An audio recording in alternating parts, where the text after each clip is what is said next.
তো আজকে আমরা দুইটা ডাব্লিউএস কোয়েশ্চেন নিয়ে আলোচনা করব। একটা হচ্ছে বিসাইড হোয়াট।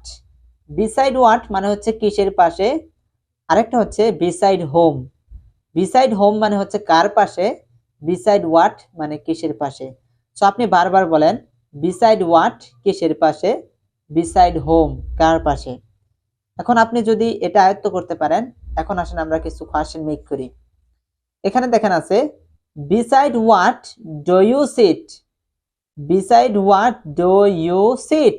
আমরা পড়ছি বিসাইড হোয়াট মানে হচ্ছে কিসের পাশে, তাহলে আপনাকে বলতে হবে beside what do you sit, তুমি কিসের পাশে বসো। ঠিক আছে, আমরা কিসের পাশে বসো এটা ছাড়াও কিন্তু আরো কোয়েশ্চেন করতে পারি। যেমন আপনি বলতে পারেন বিসাইড হোয়াট ডু ইউ ইট, তুমি কিসের পাশে খাও। জাস্ট আপনি এই সিট শব্দটা চেঞ্জ করে দিলেন, তাহলেই কিন্তু আরেকটা কোয়েশ্চেন হয়ে গেল। beside what do you sit, beside what do you eat, তুমি কিসের পাশে খাও। beside what do you write, তুমি কিসের পাশে লিখো। beside what do you see, তুমি কিসের পাশে দেখো।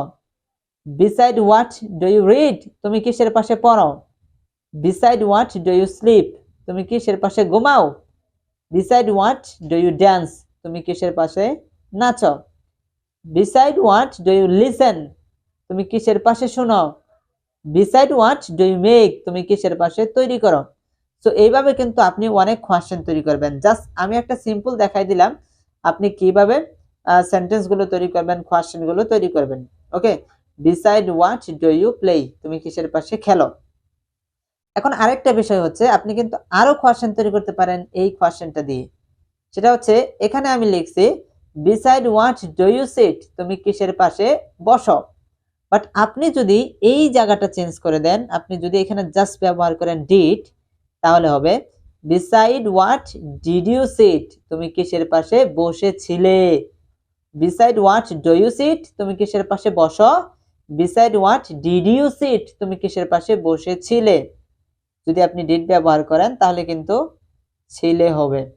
আর যদি আপনি উইল ব্যবহার করেন উইল, তাহলে কি হবে, তাহলে হবে beside what will you sit, তুমি কিসের পাশে বসবে। আমরা অনেক সময় অনেককে প্রশ্ন করি beside what will you sit, তুমি কিসের পাশে বসবে। তখন সে আনসার দেয় এইভাবে I will sit beside my teacher, আমি আমার টিচারের মানে পাশে বসবো। beside my teacher, আমি আমার টিচারের পাশে বসবো। যে আমরা জানি beside শব্দের অর্থ পাশে, সো এই ক্ষেত্রে আমি বলতে পারি I will sit beside my teacher, I will sit beside my father, I will sit beside my mother। এভাবে কিন্তু আমরা চেঞ্জ করে করে অ্যানসার গুলাও দিতে পারি। ওকে, এখন আসেন আমরা এখানে দেখলাম beside home মানে হচ্ছে কার পাশে। তো আপনি সেম ভাবে আবার কোয়েশ্চেন করবেন beside home do you play, তুমি কার পাশে খেলো। beside home do you sit, তুমি কার পাশে বসো। beside home do you eat, তুমি কার পাশে খাও। beside home do you write, তুমি কার পাশে লিখো। beside home do you see, তুমি কার পাশে দেখো। beside home do you read, তুমি কার পাশে পড়ো। beside home do you sleep, তুমি কার পাশে ঘুমাও। beside home do you dance, তুমি কার পাশে নাচো। beside home do you listen, তুমি কার পাশে শুনো। beside home do you make, তুমি কার পাশে তৈরি করো। সো এই ধরনের কোয়েশ্চেন কিন্তু আমরা আমাদের ডেইলি লাইফে সব সময় ইউজ করি। আপনিও কিন্তু আপনার প্রতিদিনের ডেইলি কনভারসেশনে এই ধরনের কোয়েশ্চেন এবং অ্যানসার আপনি ইউজ করেন। বাট আপনি আজকে থেকে জানলেন কিভাবে আসলে আপনাকে কোয়েশ্চেনটা তৈরি করতে হবে এবং সেন্টেন্সটা তৈরি করতে হবে। এখন আপনাকে যেটা করতে হবে সেটা হচ্ছে এই কোয়েশ্চেন এবং সেন্টেন্সগুলো আপনি খাতায় নোট করবেন, লিখবেন, চেঞ্জ করে করে তারপর জুড়ে জুড়ে আপনি লাউডলি আপনার বাসায় প্র্যাকটিস করবেন। then it will be easy to come to your mouth easily without thinking. ওকে, এখন আসেন উত্তরটা হবে এরকম I sit beside my teacher, আমি আমার টিচারের পাশে বসি। I sit beside my mother, আমি আমার মায়ের পাশে বসি।